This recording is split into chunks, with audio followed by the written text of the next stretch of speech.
At 3:30, we got ETSU, who's 1-0, traveling to number 22, Tennessee, who's 1-0 as well. Tennessee favored by 42.5 points on ESPN+.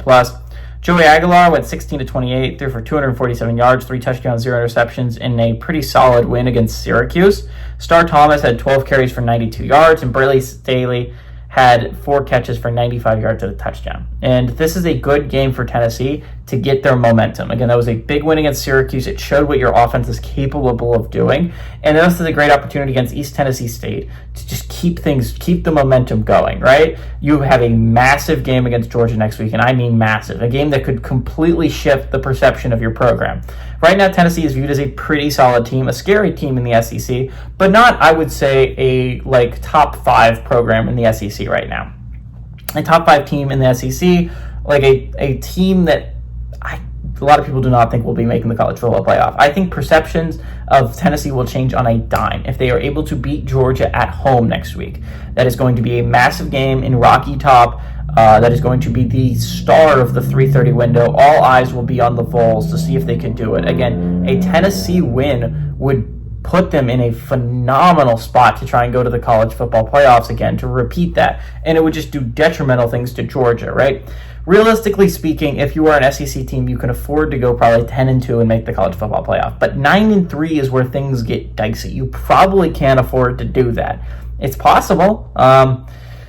If your loss is at a conference, maybe you win a conference championship. But at large, 9-3s seem very unlikely, which means wins over opponents like that are pretty massive because a loss could be detrimental. You can only really afford 2, and to lose 1 in the first 3 weeks for both Georgia and Tennessee would just be massively catastrophic for their playoff chances. I'd like to give a lot of props to Aguilar as well. I thought he was going to not be very good. I watched him at App State. I thought he was fine at App State, but he didn't seem to be anything special to me. It wasn't like I was watching Dampier when he was at New Mexico and thought this kid has the possibility of being special.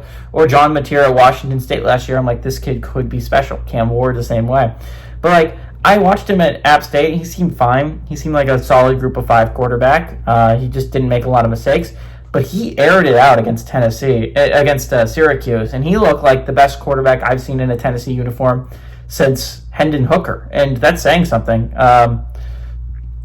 Joe Milton and Nico were not nothing burgers of quarterbacks. They were fine. They were pretty solid quarterbacks. But Aguilar looked Hendon Hooker quality, which is just a massive win for the Tennessee football program. All that being said, I think Tennessee's offense is explosive. 42.5 points seems extremely doable, considering how good their offense has the ability of being under Heupel. Heupel has done tremendous things for this program. He's made Tennessee relevant again. And I like Tennessee to win. I like Tennessee to cover at home.